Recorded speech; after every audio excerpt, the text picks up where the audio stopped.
France Culture.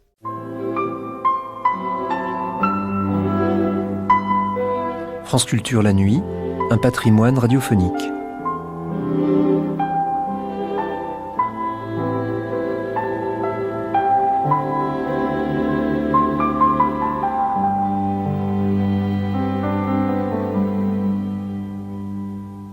L'été 2005, France Culture explorait l'archipel Claudel. Tous les chemins mènent à Paul Claudel. Plusieurs rendez-vous ponctuaient dans la journée ces visites, ces découvertes. François Angelier étant le maître d'œuvre, le guide. Le soir, place était donnée aux archives. C'est cette série d'archives que nous vous proposons de réentendre toute cette semaine, à l'heure qui est la nôtre, c'est-à-dire la nuit. Premier épisode. Je pense que la radiophonie est une auxiliaire inestimable du poète. Elle lui permet de se faire son propre interprète et de substituer l'intention originale à la représentation écrite conventionnelle toujours insuffisante.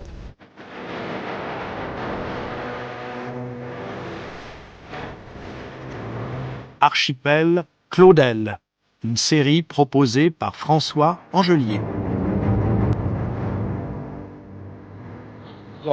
Je peux marcher ? Oui. Vous me ferez signe alors ? Oui, je vais simplement faire ça.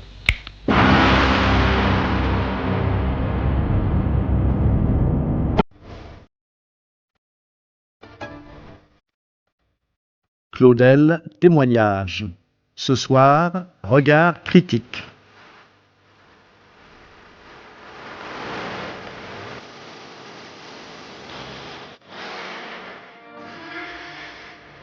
Après le débat mené cet après-midi autour de Claudel, mangeur d'espace et diplomate, je vous propose une première émission d'archives non directement claudelienne, mais consacrée à l'écrivain.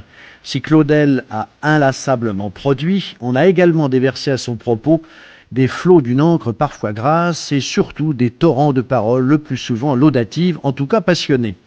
Claudel est la critique. Il a eu ses détracteurs féroces, tels le maurassien Pierre Lasserre, Paul Soudet, du Temps, ou l'impayable prélat intégriste François Ducos-Bourget, et ses turiféraires fidèles, Jacques Madol, Stanislas Fumet, parmi d'autres. Flamboyant, divers et substantiel, Claudel est, osons le mot, pain béni pour les exégètes.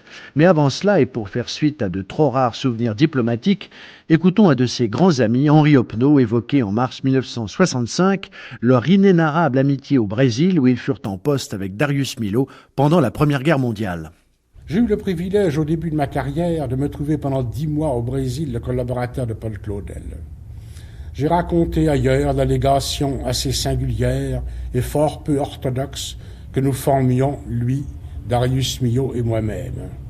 Légation qui tranchait par un certain non-conformisme sur les missions traditionnelles et guindées des autres puissances. Les soucis protocolaires ne nous absorbaient point. Nous ne cédions aux obligations mondaines que le strict nécessaire. Nous traversions salon et réception par le chemin le plus court entre l'entrée et la sortie. Mais je ne crois pas qu'à aucun moment, la présence d'un représentant de la France et l'efficacité de son action se soient fait sentir au Brésil avec autant de force que pendant cette mission de Claudel. Elle ne se traduisait pas en paroles creuses, mais en chiffres, en échange de salam-alek ou en toasts de banquet, mais en tonnes de bateaux affrétés, en sacs de café et de haricots noirs expédiés vers une France rationnée. Aux armateurs, aux planteurs, aux banquiers qui prenaient le chemin de son bureau se mêlèrent peu à peu en nombre grandissant les écrivains, les artistes, les gens de théâtre et de musique. Quand il quitta Rio de Janeiro quelques jours après l'armistice, le prestige était grand de cette légation qui ne s'était pas cantonnée dans un rôle de représentation purement mondaine, mais qui avait multiplié les liens économiques concrets entre la France et le Brésil, et vers qui la présence d'un grand poète et d'un grand musicien avait attiré l'élite de l'intelligentsia brésilienne. Fonctionnaire, écrivain, Claudel avait élevé une cloison étanche entre ces deux parts de son activité. Après la messe de l'aube, les premières heures de la matinée étaient consacrées à son œuvre lyrique. Dès l'arrivée de ses collaborateurs, le diplomate ne se lève d'ailleurs pas très tôt, les cahiers personnels se refermaient et tout le reste de la journée était consacré à l'accomplissement des devoirs professionnels. J'ai connu autour de moi, tout au long de ma carrière, un certain nombre de collègues qui faisait aux lettres une cour plus ou moins heureuse. Et le résultat était généralement qu'il présentait figure d'amateur, soit comme écrivain, soit comme diplomate, et parfois les deux en même temps. Ce n'est que chez Paul Claudel et chez St. John Perse que j'ai vu le grand poète et le grand commis coexister dans une même personne, et dans une si parfaite séparation des tâches que leurs collaborateurs pouvaient ignorer longtemps qu'ils écrivaient et leurs lecteurs qu'ils servaient l'État.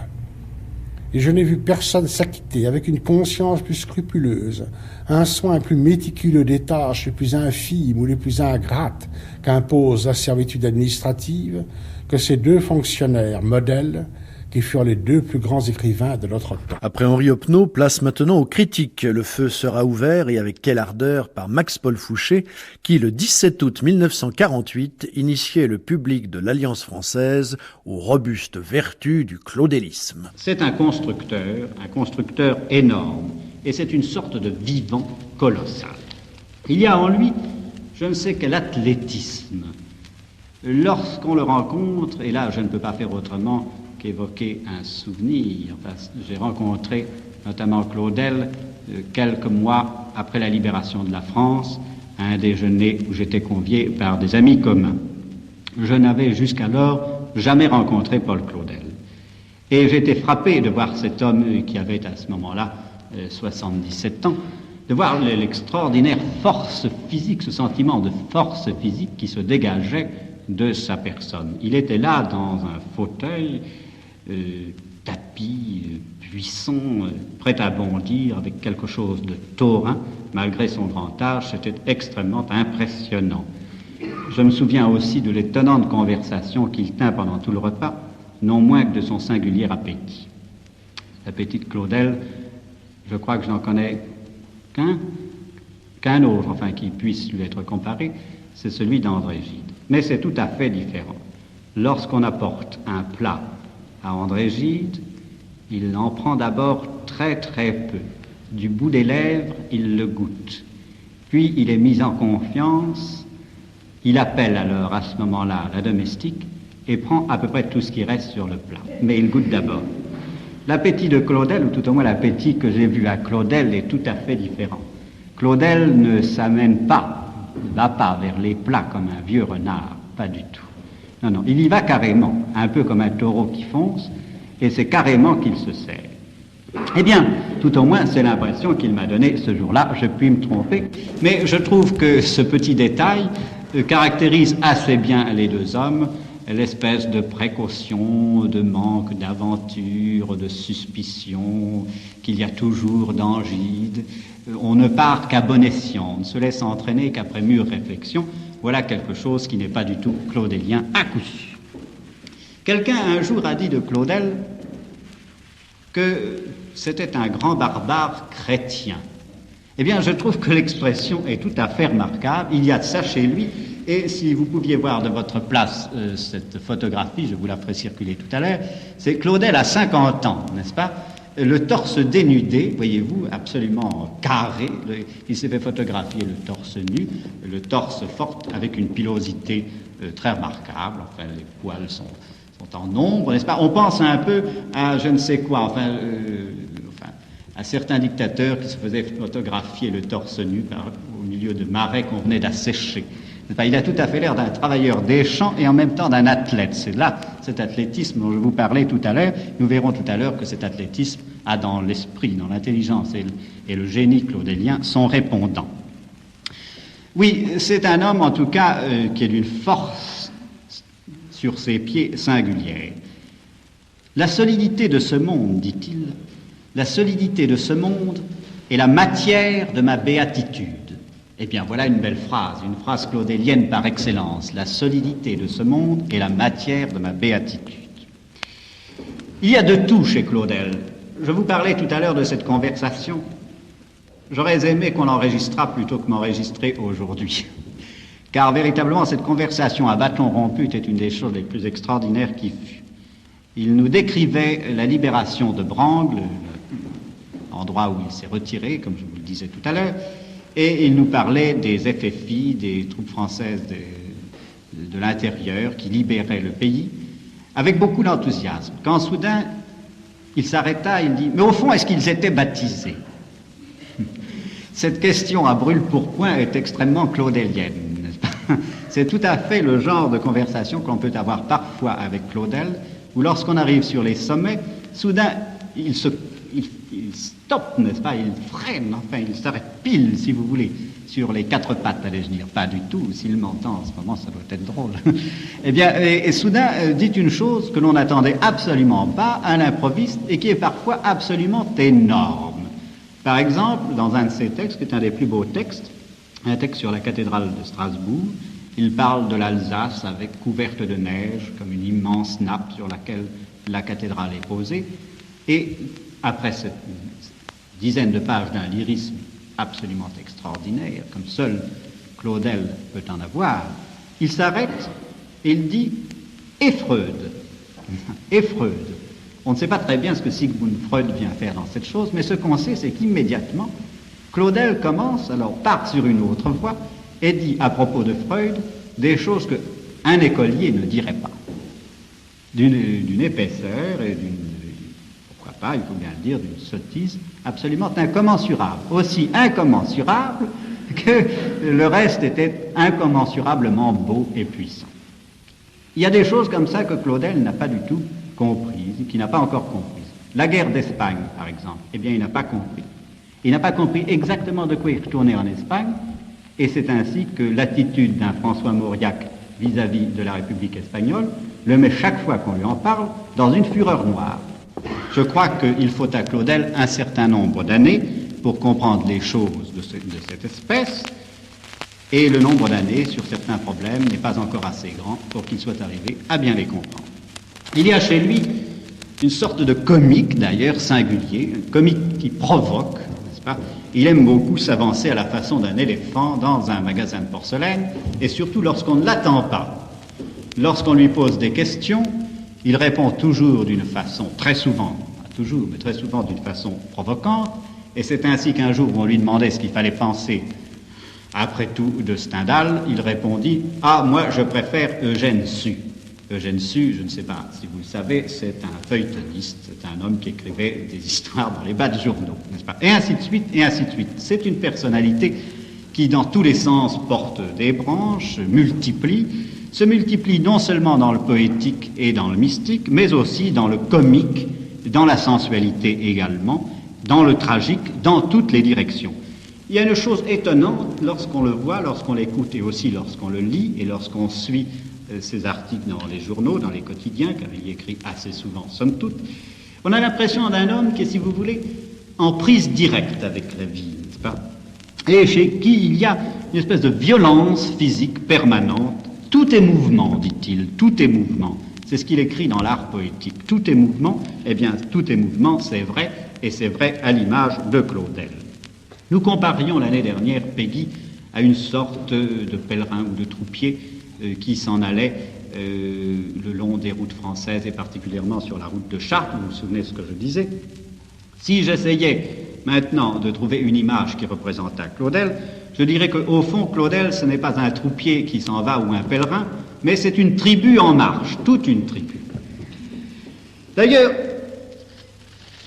cette tribu, la tribu claudélienne, la tribu qu'est Paul Claudel, cette tribu, comment dirais-je, est poussée et dirigée, conduite par un véritable appétit d'Éden. Et c'est au fond ce qui va nous conduire maintenant à étudier, après avoir dit quelques mots sur l'homme, des mots peu respectueux, mais comme c'était son anniversaire il y a 15 jours et qu'il a demandé qu'on ne soit pas respectueux pour son anniversaire, je pense que s'il écoute cette émission, il sera absolument servi.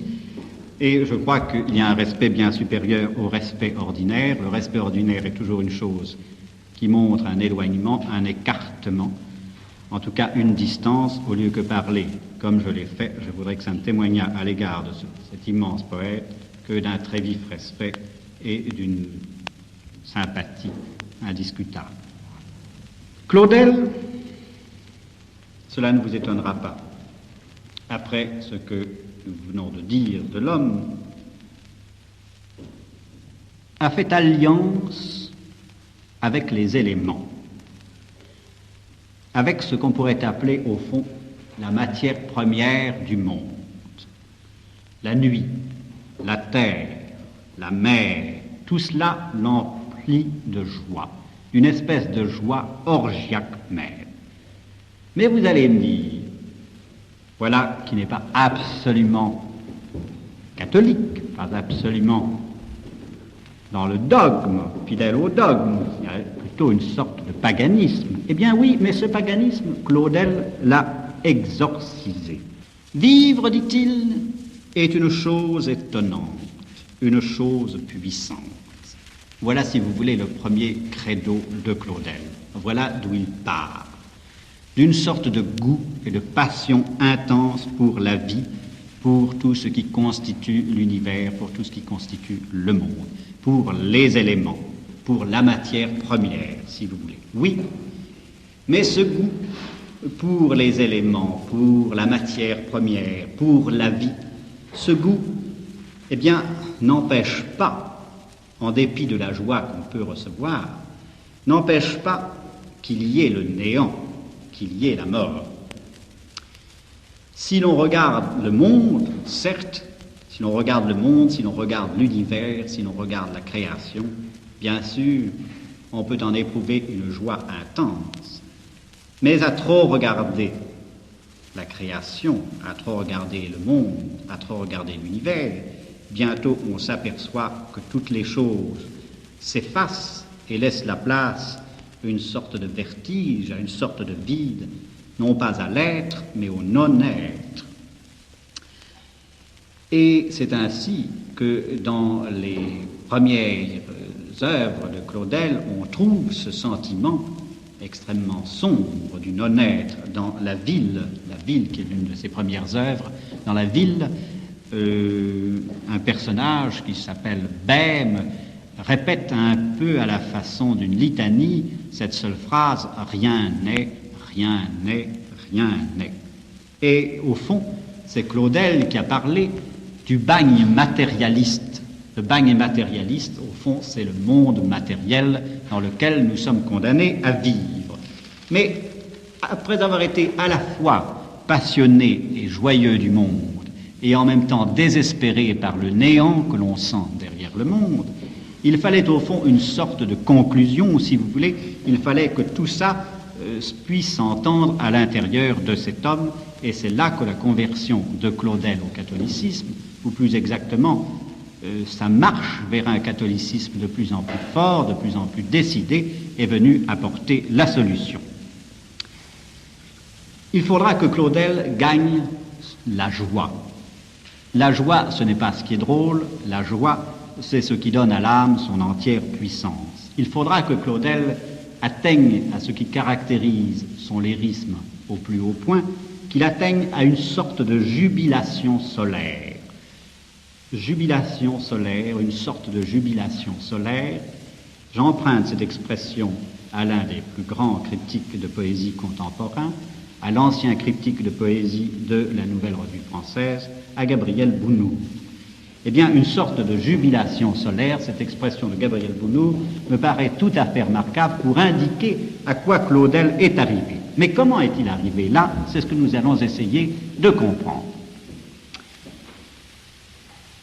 Claudel est l'homme qui a la conscience la plus aiguë des choses de ce monde.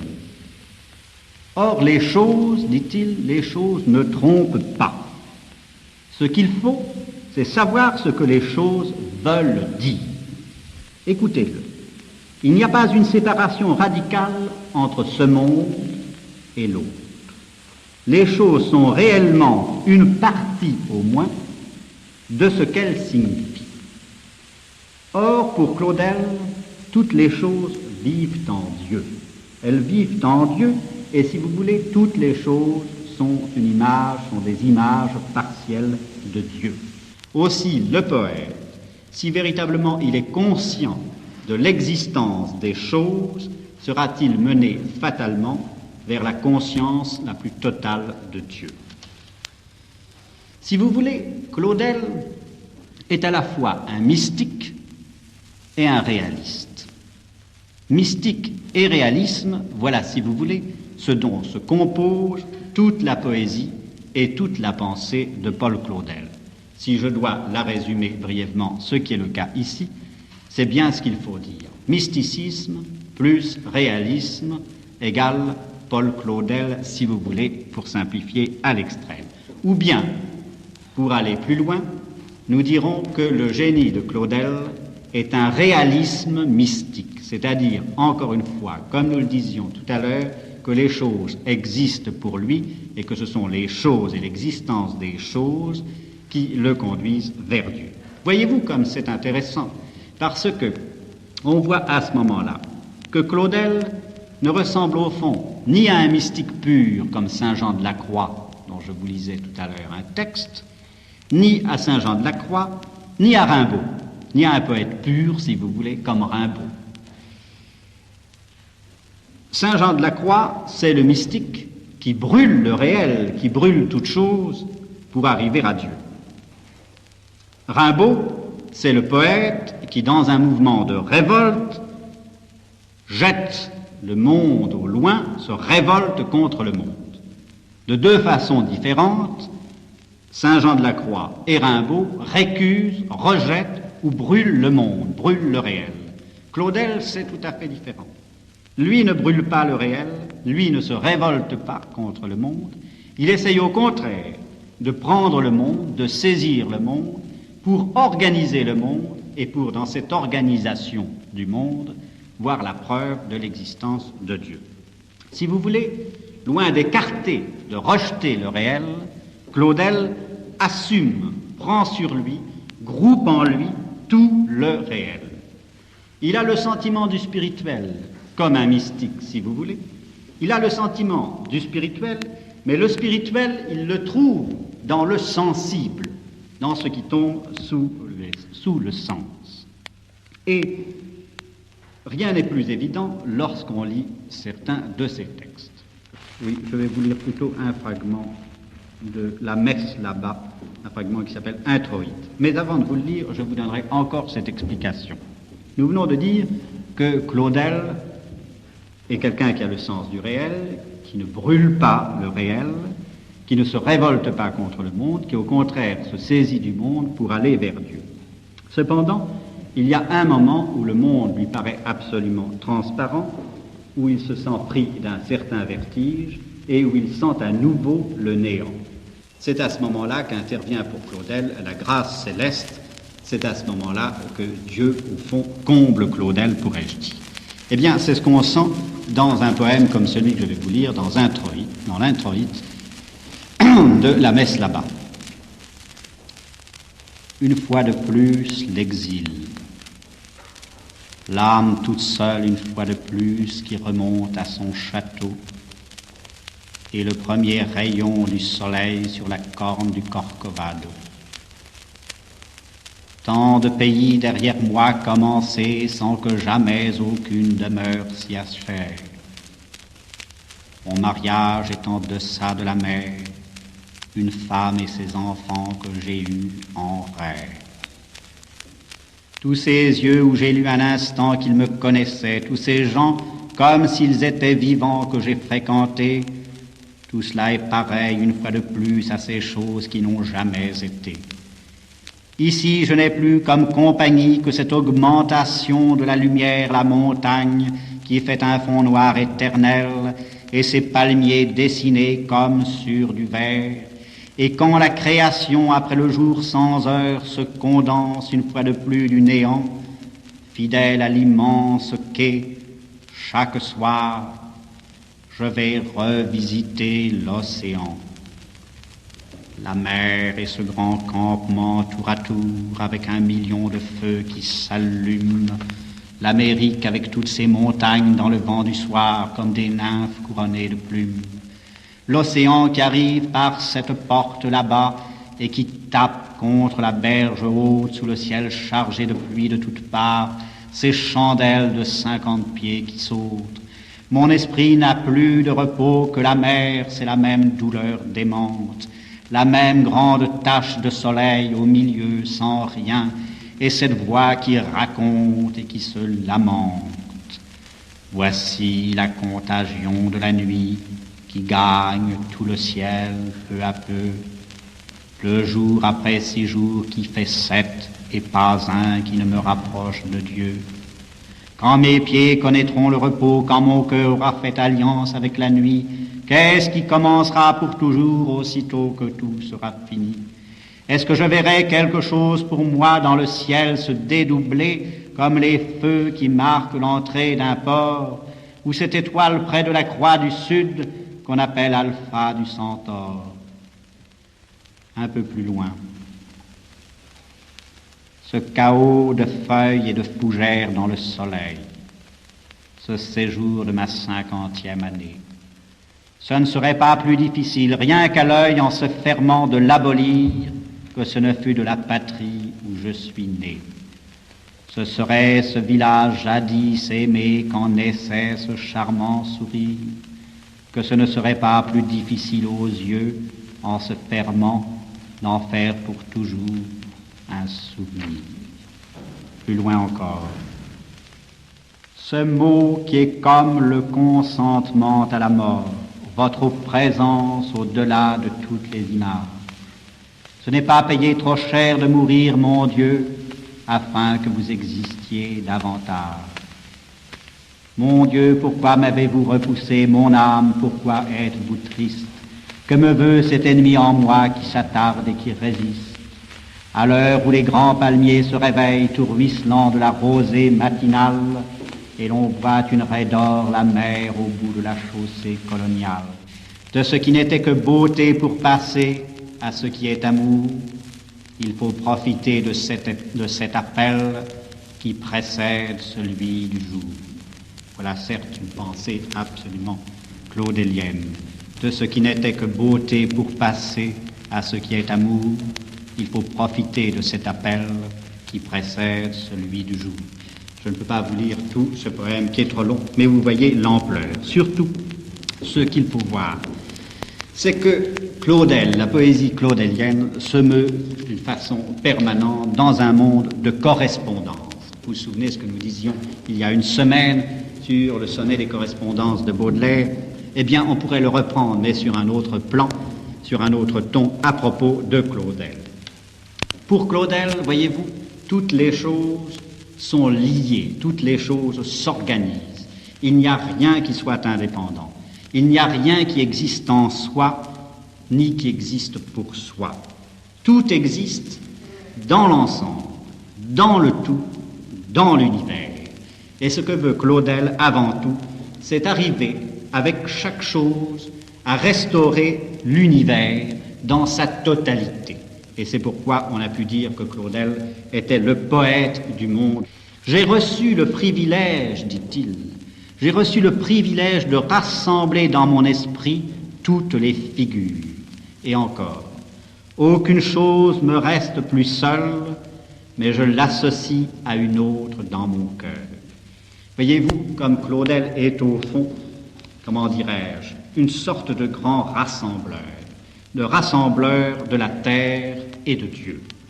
Il essaye au fond une synthèse. Toute son œuvre est une tentative de synthèse. Il essaye encore une fois de rassembler la terre et Dieu. Mais ce que vous avez remarqué aussi dans les textes que j'ai pu vous lire de lui, c'est cette espèce d'ampleur souveraine du rythme. C'est l'art de Paul Claudel qui est tout à fait particulier et qui répond étonnamment à son message profond. La prosodie de Claudel, la façon d'écrire de Claudel est tout à fait particulière. Le vers, chez lui, est rare d'ailleurs. Le vers est remplacé par ce qu'on appelle le verset. Eh bien, le verset est quelque chose qui jaillit de l'esprit de Claudel. Et un jour, il a défini, voyez-vous, le vers de cette façon. Une fonction, a-t-il dit, double et réciproque, par laquelle l'homme absorbe la vie et restitue dans l'acte suprême de l'expiration une parole intelligible. Je répète cela parce que ça me paraît une admirable définition de la poésie claudélienne. Une fonction double et réciproque, par laquelle l'homme absorbe la vie et restitue dans l'acte suprême de l'expiration une parole intelligible. Au fond, tout se passe un peu comme si la poésie claudélienne était d'une façon quasi permanente une sorte de respiration. Le poète aspire et expire,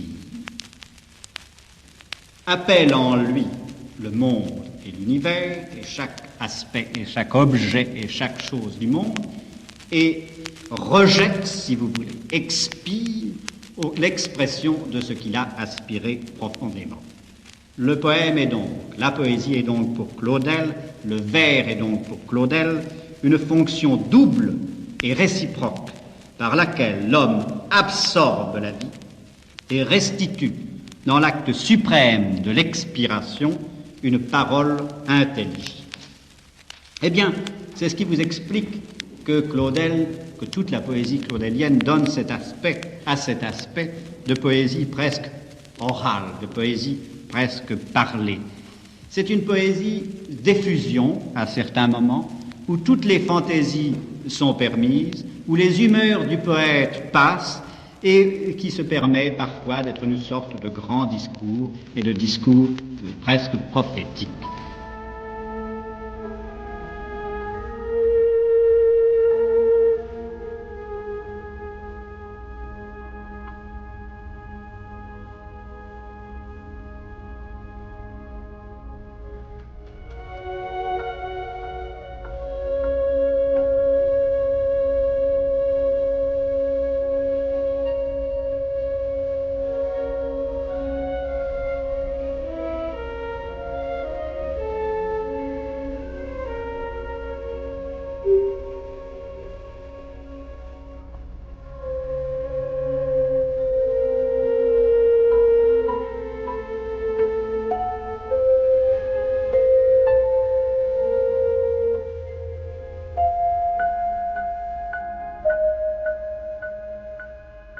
Après cette exaltation signée Max-Paul Fouché, un écrit de combat. Claudel, incessamment bandrier, se devait d'avoir des défenseurs à la hauteur. Lors de la seconde mise en scène de Tête d'Or en 1968, c'est le poète Henri Pichette qui monte au créneau pour défendre la Tête d'Or contre le mépris des culs de plomb. Son texte nous est lu par Jean-Louis Barrault et Madeleine Renaud. Tête d'Or. Le premier phénomène que je constate est celui de la provocation de la jeunesse dans son innocence à merveille cruelle. Voyons. Tête d'Or est inspiré à un poète de 21 ans. Ainsi marque-t-il, au coin du génie, sa majorité civile. Puis, il parfait l'œuvre entre 25 et 26 ans. Il la pousse aux limites de l'aspiration la plus profonde et de la plus large santé possible. Car il se veut d'une santé insolemment totale, Claudel jeune. Il se nourrit d'Homère, d'Eschyle, de Virgile, de Dante, de Shakespeare. Et, permettez, il écrit sous de tels auspices. C'est tout bonnement fatal qu'il dispose la terre comme une table à la mesure de sa soif, de sa faim et de son désir, tous trois immenses. Il faut que je puisse tenir tout l'appétit, toute l'ambition. Mais voilà, mais surtout, il a eu dernièrement quelque chose de touché en lui, quelque chose d'au-delà l'esprit, d'au-delà l'intelligence, l'âme, et par qui atteinte, incitée, secouée, pénétrée, mise à vif son âme, par la parole de l'homme aux semelles de vent, ce voyou voyant de Rimbaud. La poésie fait adolescence de toute éternité. L'étincelle, et qui percute ce bloc de granit sensible. Au fin fond, touché dans le cœur de l'âme, Claudel, alors, aura senti se mouvoir sous lui, comme du simple sable, ce qu'il avait cru être le socle le plus certain. Voilà que la poésie dressait en travers de sa route une agonie, une crucifixion, et un Carmel et une ascension. Il y aurait eu vraiment jadis une tombée de langue de feu sur des fronts purs, une désignation, s'abandonner. Ne résistera-t-il? Se compte-t-il de ceux qui se laissent priver si facilement, si crédulement? Ne hurlera-t-il point aux vérités visibles avant qu'on ne l'apprivoise, lui, bête sanguine et virile, les muscles épris de soleil et si jeune, si en force, tout avide d'avoir l'être, lui, en possession déjà des moyens prodigieux? Attend-on de sa personne autre chose que conquérir terre et astres nouveaux? Et le veut-on un type autre que raciné dans les entrailles du monde? Il verra bien si la grâce est mondiale ou l'enfer, et lui aussi poète juré, il y risquera la perte de l'esprit. Il est mûr pour composer Tête d'or. Tête d'or sera l'expression du plus haut désir d'éternel qu'il soit donné à un jeune homme de réaliser dans la métaphore, immédiatement. Et c'est au départ la vendication de la part humaine la plus naturellement vaste, universelle et impérissable.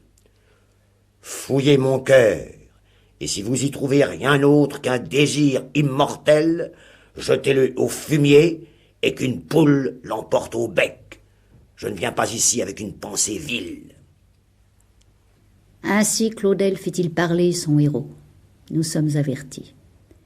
Mais n'oublions pas qu'il écrit Tête d'or sous la menace parfaite de son Dieu, et qu'il tâche loyalement de résister à ses aimants, qu'il fait tout ce que la dignité lui permet pour ne point tomber dans ses liens, fins comme la salive filante des enfants. Il s'agit, à l'âge où Claudel compose Tête d'or, de rien de moins que la protestation de son innocence, et certes la moins soupçonnable. C'est le baiser à la terre maternelle, et la morsure suscitée, et le gémissement prochain. C'est le verbe, tel qu'un oiseau au vol, à pleine et à belles dents, saisi. Or, Tête d'or est avant tout l'œuvre de la toujours actuelle grande question, simple et brève, et dont les répercussions vont au plus loin lorsqu'elle se pose aux inspirés. Pourquoi suis-je ? Ainsi porté dans le théâtre, propulsé parmi l'espace mental du public, cela se communique. Pourquoi sommes-nous ? Pourquoi l'homme ? Pourquoi moi ? Et qui peut mieux relancer l'interrogation que la jeunesse encore au sortir du génie naturel ? Est-il en l'homme une âme à perdre ou à sauver ? En chaque homme ? Sérieusement ? Y a-t-il à faire corps avec la plus terrestre famille ? Y a-t-il à tirer son épée sanglante du jeu ? Ou ne reste-t-il qu'à être seul, jusque dans le trépas ? Que dire ? Que faire ? À quoi emploierai-je ces mains qui pendent, ces pieds qui m'emmènent comme le songe nocturne ? Tenez, dans le seul titre, Tête d'or, réside toute la sublime folie du jeune homme qui veut se mettre les espaces infinis au diapason de sa voix, et qui n'embrasse l'ensemble de la création que pour satisfaire à sa propre vie. On entend le heurtement du poing et du talon contre la croûte de la terre, pour qu'elle réponde une douleur, ou une jouissance peut-être, mais qu'elle soit au moins de quelque chose à ce quelqu'un, le lien où se puisse formuler la proclamation de la force d'homme, même divinement païen. Un esprit a soufflé sur moi, et je vibre comme un poteau. Sébès, une force m'a été donnée, sévère, sauvage. C'est la fureur du mal, et il n'y a point de femme en moi. Que Tête d'or montre de goût spécial pour la vie ardente, de goût violent pour la journée. J'y vois le bond du cœur par-dessus les sommeils ou les désespérances. J'y tiens le relais, le témoin de l'athlète poétique qui parle pour s'entendre, émis et avec l'univers. Toujours le commerce cosmique entre l'immarcessible océan et l'eau de pluie sur la pierre, la sève laiteuse des feuilles et le train de sang qui traverse le cœur minuté. Car il y a le temps. Et en Claudel et en Tête d'or comme en Sébès, le dialogue de la vie et de la mort, le temps. Moi-même, je me suis ma table et mon lit. Je ne mourrai point, mais je vivrai. Je ne veux point mourir, mais vivre. La mort, pensée, action qui dorment, comme les nouveau-nés ramènent les cuisses vers le ventre, se racoquine au moule maternel. On cesse de vivre. Le souvenir, la vieillesse, le malade se réveille tout seul, et tandis que la pluie donne contre les vitres, il entend le bruit d'une cuillère d'argent qui tombe en bas. Oui, Simon Agnel, et c'est bien Rimbaud qui s'était écrié « Je ne suis pas né pour devenir squelette ». Et d'aujourd'hui, c'est bien Claudel qui, par la bouche de Sébès, lui répond en écho « Je mourrai comme un quadrupède, et je n'existerai plus. Tête d'or. Ah, bataille. C'est donc bien le déchirement de vivre, d'avec mourir, au cœur tout tressautant, du jeune être tant doué de vigueur, de feu et de clarté. L'explication à coups de masse d'armes, dans le sentiment lucide du grand enfant instinctif, au cœur de son cœur. Oui, quelle chose c'est que de vivre, quelle chose étonnante c'est que de vivre, quelle chose puissante c'est que de vivre. Celui qui vit et qui pose les deux pieds sur la terre, qu'en vit-il donc aux dieux? Et Pichette conclut: c'est pourquoi, entre 1000 exemples de vigueur, le Claudel de 20 ans, ce poète, est à défendre comme un principe vital. Que le théâtre ne soit point coupé de la vie, qu'il figure dans les limites du génie qui se propose d'élargir l'entente et de fortifier la confiance des hommes, non simplement dans leur vie propre, mais aussi en la mort. Tout le théâtre authentique, c'est-à-dire premier, nature, heureusement insolent et anti-coutumier, et cependant perdurable, a tout à voir avec le sang qui passe et le boutoir de la mort que les poètes ont mission de faire vibrer.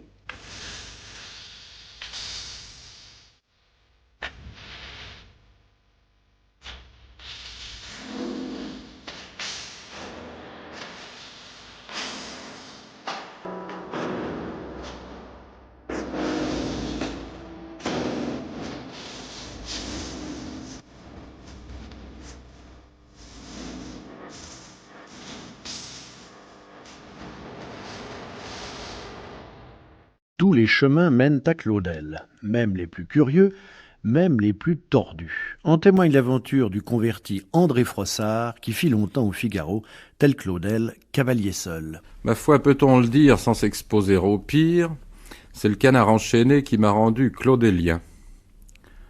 L'aimable satirique avait publié, il y a déjà fort longtemps, un texte de Paul Claudel, pour en rire, bien entendu, où il était question de la Vierge Marie, dont le poète disait qu'elle était sourde à force d'être lumineuse. Et naturellement, le Canard enchaîné, de s'esclaffer devant cette surdité, pour ainsi dire photogénique, et devant cette lumière assourdissante. Mais à moi, l'image avait paru si vraie, et même d'une précision si rigoureuse, que je me suis mis à lire tout Claudel, à commencer par ce qu'on lit le moins, et qui m'a toujours paru le meilleur, c'est-à-dire ses commentaires bibliques. Et ce fut pour découvrir, avec ravissement, que l'humour jouait dans son œuvre le rôle de ce que les théologiens me permettront d'appeler une quatrième vertu théologale. Et c'est ici le lieu de remarquer, pour fléchir les théologiens, que l'humour et l'humilité semblent avoir la même racine. L'œuvre de Claudel n'est assurément pas une œuvre comique, et cependant le comique est certainement l'une des clés de ce merveilleux édifice traversé de personnages bouffons qui apparaissent de temps en temps aux fenêtres pour adresser quelques joyeux signes d'inintelligence au public. Le rire de Claudel ne provient pas d'un mépris presque désespéré de la nature humaine, comme chez Molière, ni des multiples chocs de la raison contre le désordre du monde, comme chez les douloureux humoristes de l'absurde, mais tout au contraire d'une sympathie robuste pour les êtres créés et d'un sens aigu du bon ordre des choses. Pour Claudel, toutes les créatures sont en état de connivence. Du brin d'herbe à la nébuleuse, toutes les formes sont complémentaires et coopératives. Et tout être par quelque crochet, main, griffe, racine, désir, amour ou mandibule est relié aux autres de manière à former avec eux, par échange, communion, dialogue, ce que les peintres ou les musiciens appellent une composition. Leurs différences et leurs inégalités elles-mêmes, les mettent en rapport du plus petit au plus grand, comme les degrés d'un escalier. Toute la difficulté, pour les exécutants, consiste à trouver d'abord et à occuper ensuite la place qui leur revient dans ce concert universel. Et il y a pas mal de maladroits qui ratent les marches du bel escalier dont je viens de parler. D'autres arrivent en retard, déballent leur instrument et attaquent l'ouverture quand l'orchestre en est au 3e mouvement. Le poète est là, qui leur donne un instant la vedette avec son projecteur et son gros rire absolutoire. Imaginez un petit personnage de Bruegel qui aurait dégringolé de la toile, accroché au bord du cadre et qui essaierait avec toutes sortes de contorsions et mimiques de regagner son poste à l'endroit fixé par le peintre et n'y parvenant qu'à grand-peine après avoir bousculé ses voisins de sujet. C'est un peu cela, le comique de Claudel. Il naît de ces personnages littéralement déplacés, qui n'ont pas toujours conscience de leur position excentrique, et nous-mêmes ne nous en rendrions-nous pas compte si le génie du poète ne nous montrait en même temps toute la toile, et qui émettent des aphorismes volontiers solennels qui ne sont jamais le mot de la situation. Mais ce comique n'a pas le rire pour unique destination, car on s'aperçoit bientôt avec étonnement, après avoir bien ri, que la glissade, la culbute ou la fausse note étaient prévues au programme. C'est par cet accroc, par cette petite déchirure, que passent la pitié, la compassion, l'humilité, la grâce et toutes les vertus chrétiennes qui vivent de nos erreurs, de nos maladresses et de nos défaillances, cependant que le poète installé au premier rang de l'orchestre, ébloui par la profusion divine, applaudit à tout rompre en réclamant l'auteur.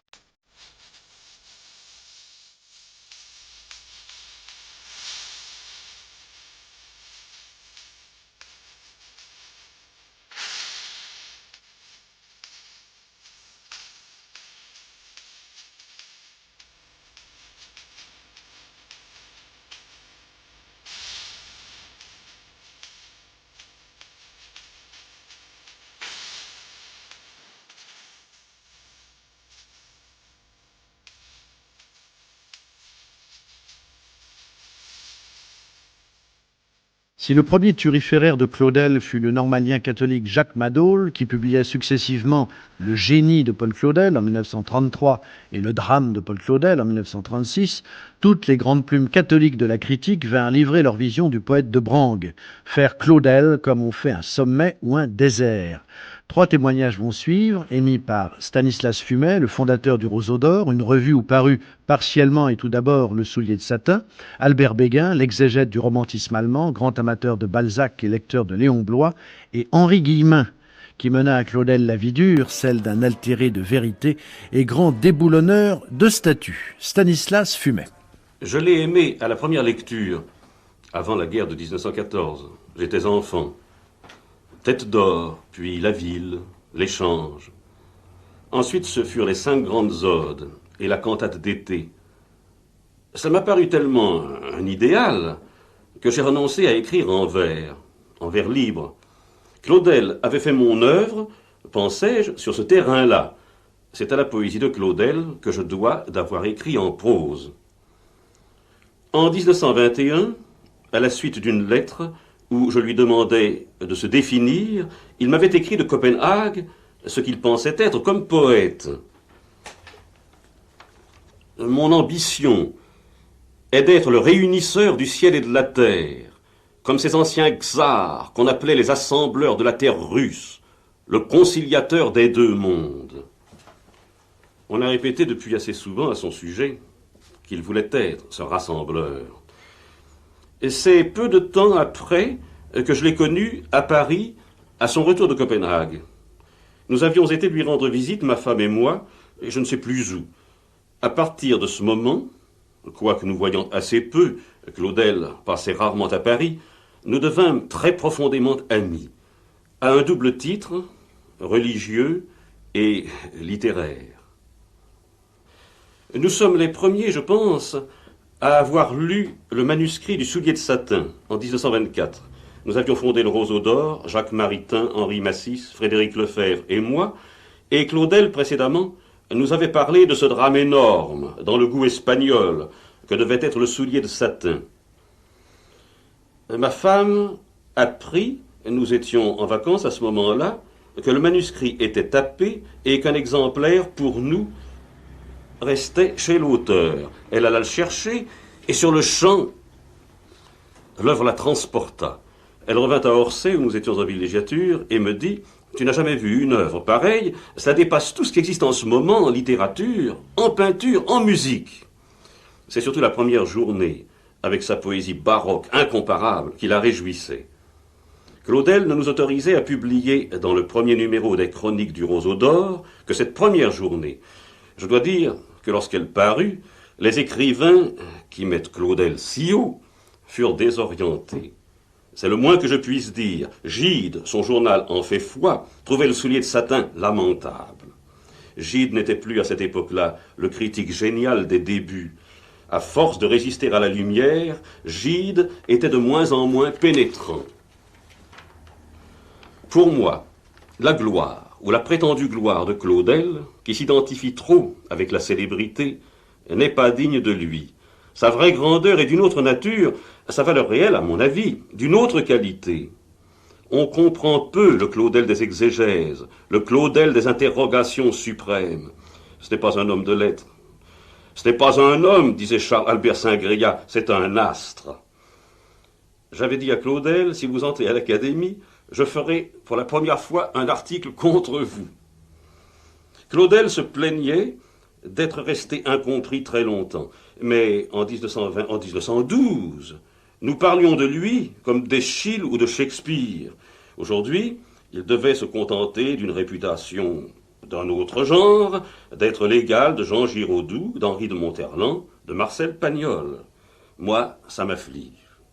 C'est le théâtre qui a trompé.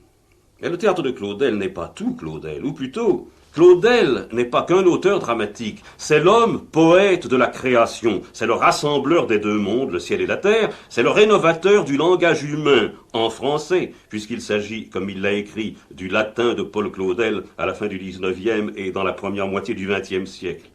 Claudel a fait du langage, de l'âme explorée par un instrument poétique extraordinairement bien orienté, quelque chose de visible, de sensible, de prodigieusement concret.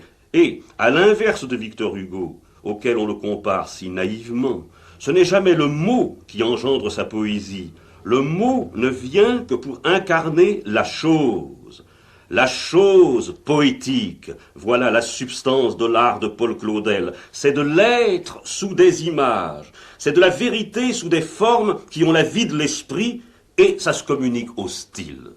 Voilà mon Claudel.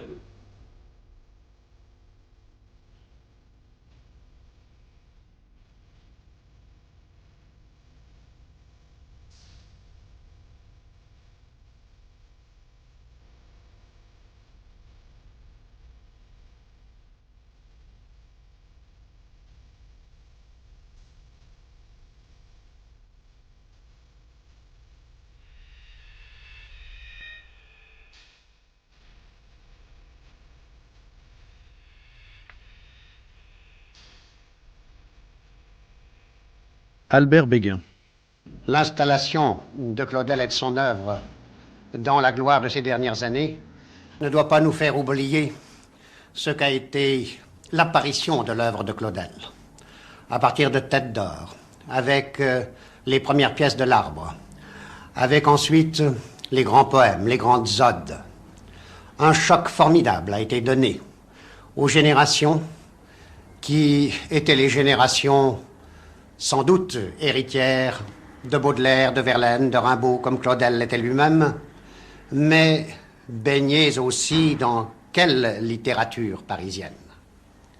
Tout à coup s'élève un langage tel que depuis longtemps on n'en avait pas entendu. Tout à coup apparaît un poète qui répond à la fois à la vulgarité bourgeoise de l'époque précédente et qui l'écrase, et qui à la fois répond aussi à l'immense question qui avait été posée par ses prédécesseurs immédiats et ses maîtres. Claudel a été converti, amené au seuil de l'Église par l'œuvre de Rimbaud, mais en même temps, Il est de ceux qui ont écouté les leçons du professeur Mallarmé. Et je pense qu'on ne saurait mieux comprendre l'œuvre de Claudel qu'en la situant d'abord dans ce dialogue avec Mallarmé. Mallarmé et Claudel. Ce sont sans doute deux voix qui, par certains aspects au moins, sont apparentées. Claudel a écouté les leçons de son maître, ses leçons de métier. Il a formé son langage, celui de connaissance de l'Est, par exemple, en tenant compte de l'expérience mallarméenne. Mais l'affirmation, la formidable affirmation claudelienne, vient comme une réponse et un démenti à l'étrange négation mallarméenne. Ce que Mallarmé avait posé devant notre époque, c'est probablement la plus catégorique forme d'athéisme qu'il y ait eu de notre temps.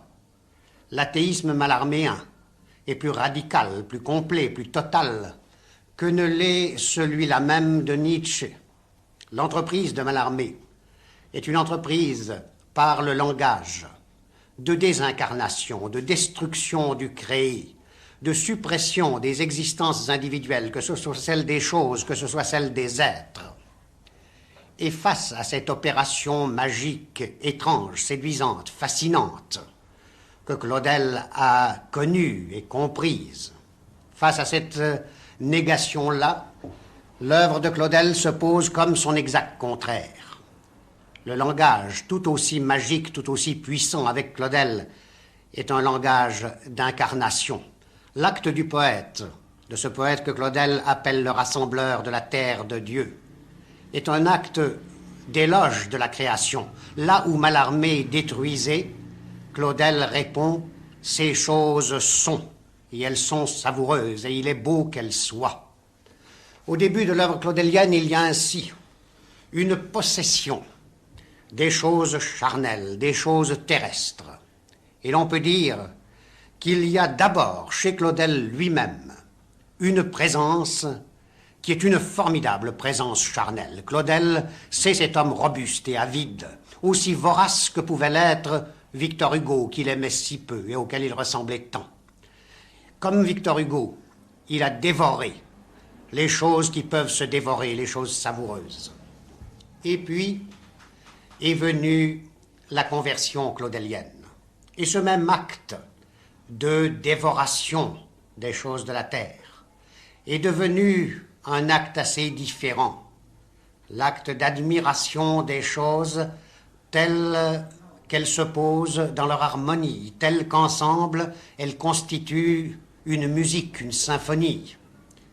Poète musicien, sans doute, mais non seulement musicien parce qu'il est le plus grand inventeur de langage musical de notre époque, musicien aussi parce qu'il a eu ce sens de l'ensemble, où toutes choses sont accordées, et que son œuvre, à partir de sa 20e année et jusqu'au moment où il a cessé de proférer son langage poétique, son œuvre tout entière consiste précisément à faire entrer les choses et à faire entrer les êtres dans cette communion musicale.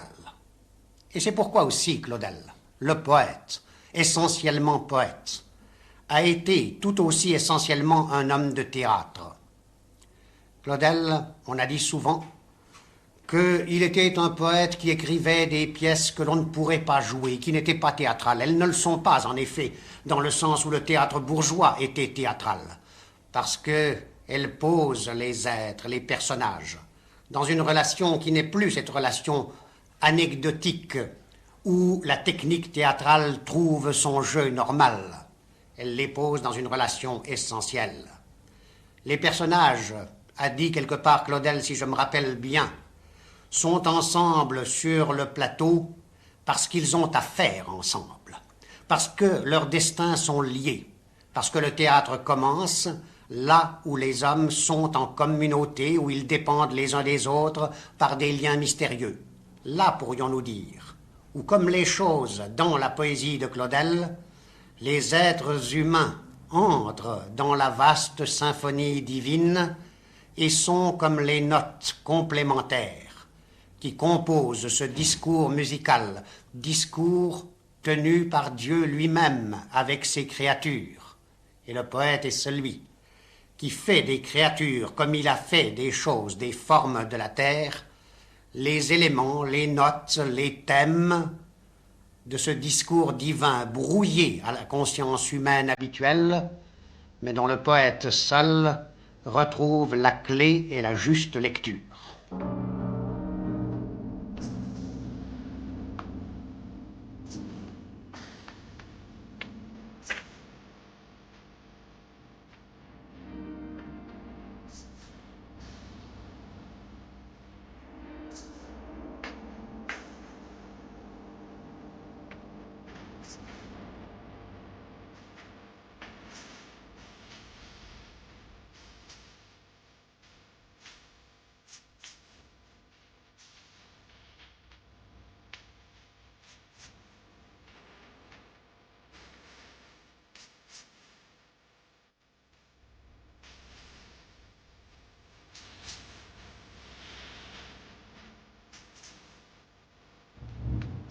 Henri Guillemin s'entretient avec Jean Lacouture. Claudel est quand même joue un rôle vraiment important dans votre vie, au moins sur le plan de l'art, parce que j'imagine que vos christianismes sont vraiment très très distincts, n'est-ce pas? Vous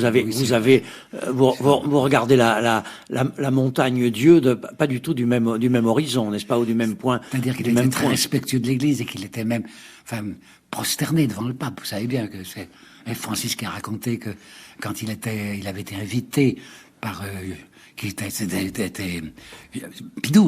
Pie XII, oui, parce que Pie XII avait fait une chose révolutionnaire. Il avait accepté que la comédie soit jouée au Vatican parce que c'était du Claudel, et que à la fin, Claudel s'est agenouillé, mais bouleversé devant Pie XII parce que c'était le pape et que pour lui le pape c'était quelque chose de quasi divin. Et Francis le raconte sans aucun sourire. Alors que moi, ça me fait tordre. La grandeur de Claudel vous est apparue d'emblée, quand vous parlez du soulier de satin aux jeunes Bordelais, à la veille de la guerre. Déjà, pour vous, Claudel est une Oui, j'ai trouvé qu'avec Victor Hugo, c'est un des types qui connaissait le mieux la langue française. Presque comme technicien. Alors, vous le saluez comme technicien. Le seul livre que j'ai fait qui soit d'ordre purement esthétique, c'est Claudel et son art d'écrire. Mes autres livres sont très préoccupés de pensées religieuses ou d'une évolution politique. Là, j'ai uniquement parlé de l'écrivain, parce que j'ai été ébloui par le style de Claudel. Je trouve qu'il a un sens des mots, un sens du rythme. Quand il expliquait, il savait des quantités de textes par cœur de Rimbaud. Et alors, plusieurs fois chez lui, il m'a récité du Rimbaud en me disant: est-ce que vous avez perçu la modulation? Est-ce que vous voyez ces rapports de timbre? Et je n'avais pas discerné. Lui, il me les a discernés. Un jour chez lui, parce que j'ai été plusieurs fois chez lui, j'étais en train de prendre des notes. Et il me dit cette phrase, à laquelle je ne comprends rien. Et il m'a fait attention au bruit que vous faites en écrivant. Je dis: quel bruit que je fais en écrivant? Alors il avait exprès pris un langage métaphorique. Je lui dis: mais qu'est-ce que vous voulez dire? Mais enfin, voyons, quand on écrit une phrase, on l'entend, cette phrase. Et quand le lecteur lit une phrase, il l'entend dans sa tête. Eh bien, vous faites un certain bruit. Nous, tout écrivain fait un certain bruit qui doit être agréable. Et vous, vos bruits sont pas agréables. Alors que moi, je cherche toujours, me disait-il, est-ce qu'il y a une musique intérieure dans ce que je fais? Parce que je ne me récite pas les mots. Mais quand je les écris, je les entends dans ma tête. Eh bien, de même, faites attention. Écrivez, entendez dans votre tête les sons que vous tracez sur le papier. Ça, c'est important. Sur le plan humain, vous avez eu des rapports presque harmonieux avec Claudel, dont vous vous séparez. Aucune difficulté. Non, ne parlez pas politique, jamais. Oui, on ne parlait pas politique, c'est bien qu'on s'est toujours très bien entendu, oui. Non, mais en dehors de la politique, sa vie, si on peut dire, sociale et économique, par rapport à la vôtre, encore une fois, on revient à son christianisme, vous étiez quand même autant avec Mauriac, les passerelles étaient innombrables, autant avec Claudel, elles étaient coupées. Oui, alors on n'en parlait pas, simplement. Je me suis tu. Il y a des choses qui m'ont ennuyé chez beaucoup. En particulier, l'Indochine, où il a fait un texte que vous connaissez peut-être, au parachutiste indochinois, qui est pitoyable. J'avais tourné cette page. Je m'étais dit, avec lui, c'est pas la peine. Mais c'est Claudel, quoi. C'est quelqu'un, probablement qu'avec Victor Hugo, il y a des choses qui m'auraient agacé. Et Claudel aussi, mais je l'aimais. Non, le mot aimer est excessif. J'avais une très grande, énorme admiration pour l'écrivain. Et le monsieur était à mon égard très gentil, bienveillant. Vous le dites, il me semble, dans Parcours, dans d'autres textes, ou dans le dialogue avec Patrick Berthier, il me semble que vous dites qu'au fond, c'était un assez bon homme, alors qu'il y a beaucoup de gens qui considèrent Claudel comme un homme de génie, mais comme un assez méchant homme, le rapport avec sa sœur, les rapports avec l'argent, de Nomérone, le diplomate, sans parler de l'attitude politique. Il y a beaucoup de gens qui détestent profondément Claudel, tout en admirant la grandeur de l'écrivain. Vous, ce n'est pas ça. Vous ne détestez pas l'homme. Oh, pas du tout. Non. Pas du tout. Non, pas du tout. Je suis navré de certains comportements, c'est tout. Mais figurez-vous qu'il a eu avec moi un jour une confidence presque extraordinaire, puisqu'il m'a dit, vous savez, on me reproche beaucoup d'avoir gagné de l'argent pendant la guerre.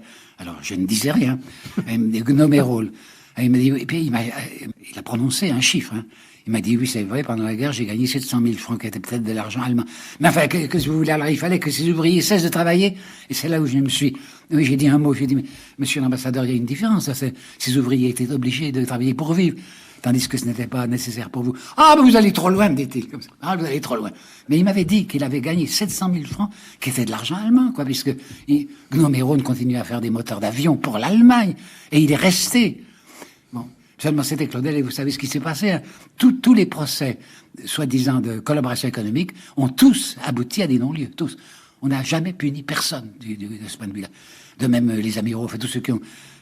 Non, Claudel s'en est très bien tiré parce qu'il était Claudel, parce qu'il allait entrer à l'Académie. Mais enfin, humainement, vous gardez le souvenir d'un homme avec qui vous étiez plutôt bien, si on peut dire, quoi. Oui, il a été gentil avec moi. Il avait de la drôlerie aussi. Il y a des mots d'une grande drôlerie. Il y a un mot, je crois, après une conférence, il me semble, après une conférence en Belgique. Ah oui, c'était formidable. Ah, vous avez dit Belgique alors que moi, j'avais pas dit le nom dans mon livre. J'ai eu soin de ne pas dire où ça se passait. Alors, je rappelle l'histoire. Nous sortons, on était avec l'ambassadeur, qui était un vieil ami de Claudel. Moi, j'étais dans la voiture à côté du chauffeur devant. Je me retournais pour parler à ces messieurs derrière. Et l'ambassadeur, que je ne nommerai pas, lui dit, cher ami, vous avez quelquefois été meilleur. Et Claudel lui répond, je me proportionne. Ce qui voulait dire, c'est pas la peine de me fatiguer pour les Bruxellois. Mais j'ai pas dit que c'était dans Belgique. Je me proportionne. C'est craché maintenant. Oui, ça fait rien, quoi. Mais c'est inouï, hein, je me proportionne. C'était une trouvaille, mais d'une dureté.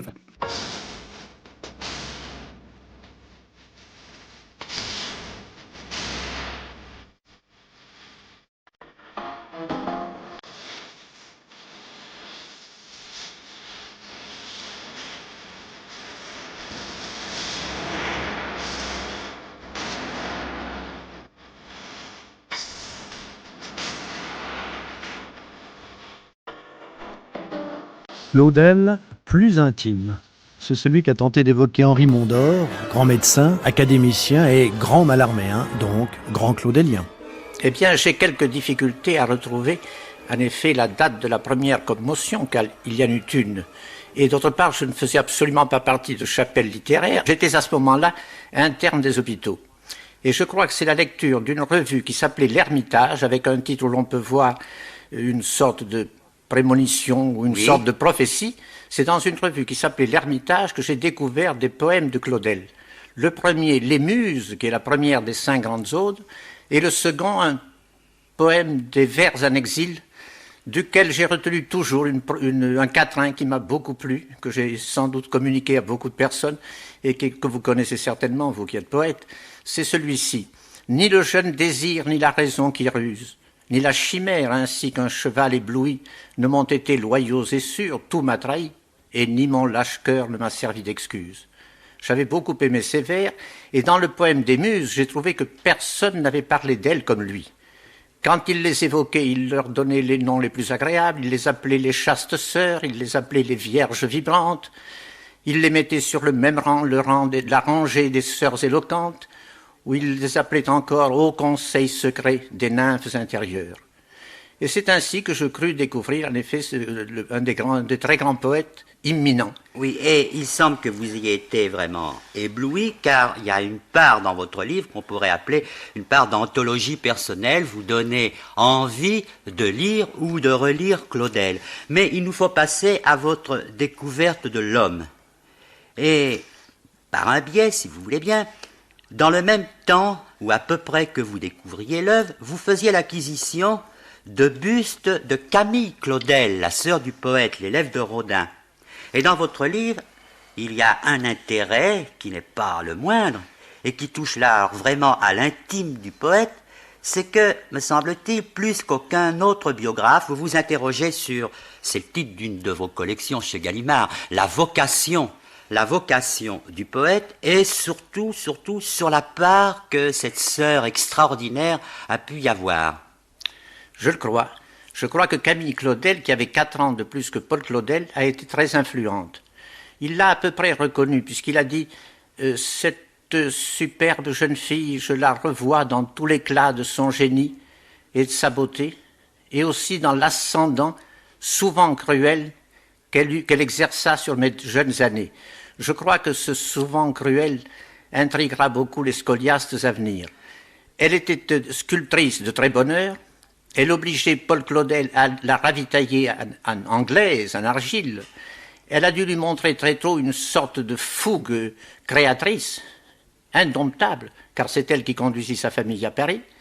Et dans une seconde évocation d'elle, il a dit, à propos toujours de cette superbe jeune fille, il a dit, cette orgueilleuse qui s'est représentée dans une de ses œuvres, à la fois humiliée, implorante et nue, c'était ma sœur. Je crois que c'est une des exclamations les plus extraordinaires de la littérature. Vous nous montrez le poète surtout, alors j'entends dans vos contacts personnels avec lui, à partir de 1943, et surtout dans vos rapports à l'Académie. Et il y a beaucoup de saveur dans ce Claudel plus intime, ce Claudel que certains ont toujours voulu voir comme une sorte de ponte définitif, l'ambassadeur, le monsieur, le bonhomme même chamarré, très imbu de lui-même, et vous nous campez un personnage très savoureux qui a son franc-parler, qui est en rupture de banc très souvent, vous lui prêtez des propos où il y a quelquefois même des points de suspension qui en disent long. Et alors, tout en notant 2 sortes de choses dans votre livre, la part de l'œuvre, et à cet égard, je signale aux amateurs la découverte que vous avez faite d'un inédit, d'une première version de La jeune fille Violaine. Il y a d'autre part cet éclairage sur l'homme dans son intimité. Et à ce moment-là, je vais m'adresser aux cliniciens et aux dessinateurs que vous êtes, monsieur. Et nous avons pu voir récemment dans un hebdomadaire que vous aviez recréé, en quelque sorte, par un dessin, votre cher Mallarmé. Si vous aviez à dessiner en quelques traits, de la même façon, Claudel, à quoi le ramèneriez-vous? Comment le représenteriez-vous? Eh bien, je crois que je le représenterai d'après une photographie de sa 50e année environ que je dois à Madame Claudel, et où ce qu'il avait de puissance, de force, de mâle énergie est parfaitement apparent dans la carrure et dans la structure du visage, mais je crois que cette photographie est particulièrement heureuse parce que dans le regard, son imagination est très apparente et que dans l'un des coins de la bouche, le gauche, je me le rappelle très bien, le demi-sourire, ou plutôt l'esquisse de l'ébauche d'un sourire est d'une prodigieuse signification. C'est l'humour claudélien. Ça doit être l'humour claudélien. Et vous disiez tout à l'heure, en effet, qu'il avait été presque toujours en rupture de banc. Il l'a parfaitement dit, puisqu'il l'a dit « Mon caractère et les circonstances ont fait que j'avais toujours été un isolé, et je ne vous cacherai pas, disait-il avec une sincérité cynique, que j'ai toujours eu horreur des groupes, des équipes, des compagnies. Et, ajoutait-il drôlement, des mouvements d'ensemble. Or, je l'ai rencontré assez souvent dans une compagnie qu'est l'Académie, et où il semblait que l'action sédative de celle-ci s'était exercée, car il y avait une humeur excellente.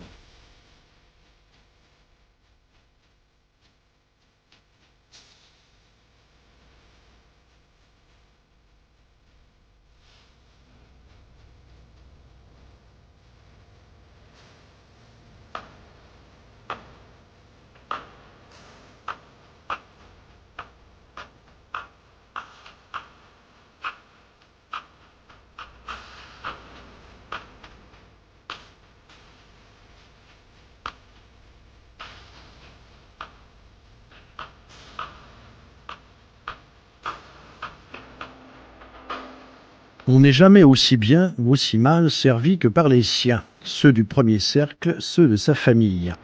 En témoigne ce témoignage filial et très clairvoyant de Pierre, fils de Paul Claudel, qu'il évoqua le 3 mars 1965. Il parle de l'insatiable appétit d'espace et de mouvement de son père. Francis James comparait mon père très justement à un paquebot fumant. Et c'est bien l'image qui m'en est restée. Celle d'un homme qu'on ne voit que de dos. Et pour lui, dont la vocation a toujours été de partir, le retour a toujours été plus triste qu'un départ. Le voyageur, écrit-il, rentre chez lui comme un hôte. Il est étranger à tout, et tout lui est étrange. Dès sa plus tendre enfance, mon père n'a eu qu'une ambition, celle de partir. Il est sorti un beau jour du ventre de la maison et il n'y est jamais retourné. Il a quitté sa famille, son pays, et on peut dire qu'il n'est jamais tout à fait revenu. Un certain jour, la séparation a eu lieu et l'exil où il est entré le suit. Il a toujours été sensible à un certain mouvement sous ses pieds qui rythmait sa pensée, au fracas des trains et à la clameur de la mer. Grand marcheur dès sa plus tendre enfance, puis grand navigateur sur tous les océans, il n'a pas cessé de voyager jusqu'à la fin de sa vie, et il était très sensible à la poésie des ports, des gares et des chemins de fer. Qu'on se rappelle ce qu'il dit de la grande gare débordante dans L'Ours et la Lune, et de toutes ces stations qu'on traverse quand on revient des vacances à la Pentecôte, dans l'odeur des champs de trèfle, et ce son qui s'échappe de dessous nos essieux, dans la pérégrination nocturne où la marche du train est exactement martelée. Sans oublier la salle d'attente, dont il a si bien parlé dans Figures et Paraboles. Cette petite pièce toute noire et sans doute glacée, avec son bronze sépulcral sur la cheminée, son feu éteint et ses meubles rigides recouverts d'un velours immémorial, où, frottant du bout de son gant la vitre embuée, le voyageur retrouve le même fleuve divisé par 3 perrons, de lignes étincelantes, arrivant à toute vitesse de la nuit et se rattachant de l'autre côté à rien de visible. Il n'est pas un mode de locomotion auquel mon père ne se soit passionné. La bicyclette, un cadre sur 2 roues, à quoi vient s'adapter la bielle humaine. Je me souviens avec quelle passion il suivait autrefois les étapes du Tour de France aux époques de l'illustre coureur italien Bottecchia. Il a écrit aussi un magnifique texte sur la motocyclette. La vitesse à l'état pur, nous dit-il, débitée par ce cœur explosif au-dessous de notre selle, qui nous invite à l'épouser, à nous unifier avec elle dans une espèce de copulation irrésistible, à dévorer la distance et l'avenir, à venir à bout l'un après l'autre de tous les horizons. Je ne parle pas de l'avion, où il voyait une espèce de poète mécanique qui se soutient et qui marche par l'inspiration. Ce pentacle rayonnant de mesures exactes et de forces entrecroisées, cet ange vertigineux en qui se résume toute l'audace et toute la connaissance du Fils de l'homme. Quant à l'automobile, il ne s'en lassait pas, et de ses longues randonnées à travers la France, il a ramené les conversations dans le Loir-et-Cher, le grand dialogue de Jules ou l'homme aux 2 cravates, ou des petits quatrains digestifs encore inédits dans le genre de celui-ci. Réjouissons-nous si l'Indre à la Loire vient s'ajouter, comme la rose au rosier, comme la grâce à la beauté et le piston au cylindre. Dans les déplacements, mon père voyait une sorte de conquête continuelle, la seule arme efficace contre l'habitude, et la route l'a guéri à jamais de la routine. Une force le poussait, un besoin de l'autre chose et de l'autre part. C'est la nature, nous dit-il, qui, mettant sous nos pieds tout un système de pentes, de cols et de paliers, nous engage. Bien plus, on dirait souvent qu'elle nous entraîne, et il n'y a pas moyen de lui résister. L'Église catholique n'était d'ailleurs rien d'autre pour lui qu'un chemin, de la porte jusqu'à l'autel et du parvis jusqu'à la pointe du clocher. Ainsi en sera-t-il pour lui de toute cette vie où, hostile à la banquette arrière, jamais il ne s'est retourné, et où toujours il a été de l'avant. À ce grand marcheur de route, tout repos dans le confort et dans l'illusoire était interdit. Il s'en est expliqué dans les vers d'exil. Voici l'heure brûlante et la nuit ennuyeuse. Voici le pas, voici l'arrêt et le suspens. Saisi d'horreur, voici que de nouveau j'entends l'inexorable appel de la voix merveilleuse. Il s'agissait pour lui d'être toujours prêt et disponible, sans jamais cesser de ressentir sur lui ce qu'il appelait l'attraction du but, afin, en toute chose, d'appréhender, de vérifier et de conquérir. L'histoire de Paul Claudel est celle d'un homme professionnellement hors de tout et à qui l'exil seul a su enseigner la patrie.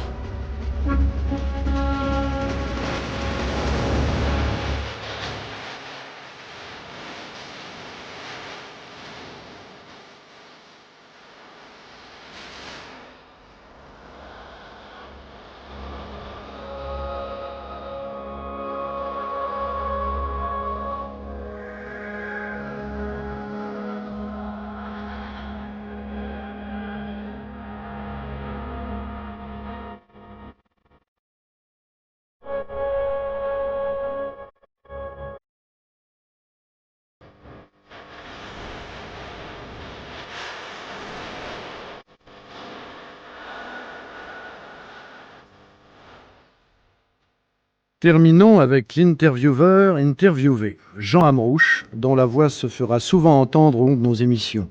Il rend hommage à l'occasion de sa mort à ce Claudel dont il fut l'un des grands passeurs. Il faudrait une certaine impudence pour oser parler de Claudel sur le ton de l'amitié et de la confidence. Philippe Berthelot peut-être en aurait eu le droit, et lui seul. En face de Claudel, séparé de lui par un micro, j'ai toujours eu le sentiment que s'étendait entre nous un espace infranchissable, celui qui sépare l'homme de génie de l'individu tout ordinaire qui est admis en sa présence. Pourtant, si conscient qu'il fût de sa grandeur démesurée, et bien qu'il fût déjà installé dans l'histoire, il paraissait tout simple, tout offert, timide et touchant, dans la lourdeur de sa stature et la maladresse appliquée de ses gestes. Dans son parler souverainement précis et lucide, mais tout empêtré dans ses intonations paysannes. Et il fallait traverser la glace sans teint de sa légende pour parvenir jusqu'à lui. Mais pour le toucher vraiment, il fallait lui inspirer confiance, c'est-à-dire lui donner le sentiment qu'on aimait son œuvre et qu'on percevait sans cesse sous les mots le battement de son cœur. Il fallait l'avoir reconnu pour ce qu'il était, entrer dans la fraternité de sa solitude. Alors, je crois bien qu'on entrait dans l'amitié du poète. Oh, il ne s'agissait pas d'admirer et de vaporiser cet encens auquel, comme tout un chacun, il prenait plaisir, non. Il s'agissait d'une sorte de compassion fraternelle, d'une intime participation à son destin, comme l'amitié de Sébès pour Simon Agnel. Le dur Claudel, l'impitoyable Claudel, l'énorme Claudel, si multiple qu'il échappe toujours à notre prise, était sensible à un sentiment de ce genre, et il vous faisait entrer dans sa complicité. Car ce qu'il souhaitait par-dessus tout, c'était d'être compris, et qu'on s'associa à lui en épousant du dedans son admirable et triomphante aventure, qui fut aussi, on l'oublie trop, une aventure profondément douloureuse et humaine. Cet homme de violence et de combat, ce héros dévoré de fureur et de soif, comme il dit de Tête d'Or, avait trouvé, à l'aube de sa vie, les mots les plus glorieux et les plus justes pour parler de son génie. Ô seul enfant de roi parmi tant de servantes, ô pèlerin unique en marche vers la mer. Et pour préfigurer aussi sa mort de chêne foudroyé. C'est le soir par qui s'en va rire le poète, tiré d'un peuple obscur pour n'être jamais vieux. Ce soir l'a accueilli sa merveille, muette, l'accueille la saison éternelle des dieux.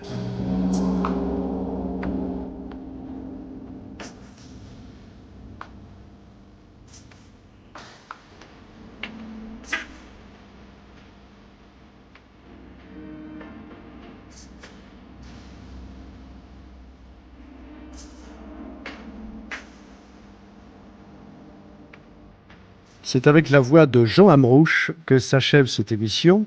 Claudel, témoignage, consacré ce soir au regard critique. Retrouvons-nous demain pour une prochaine émission d'archives claudéliennes consacrée cette fois aux écrivains. L'émission de ce soir a été réalisée par Annie Douel, mixée par Yves Baudry. C'est une série proposée par François Angelier.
Cette émission a été diffusée pour la première fois sur France Culture le 25 juillet 2005. Demain, à la même heure, dans les Nuits de France Culture, deuxième volet de la série, Paul Claudel, écrivain et musicien.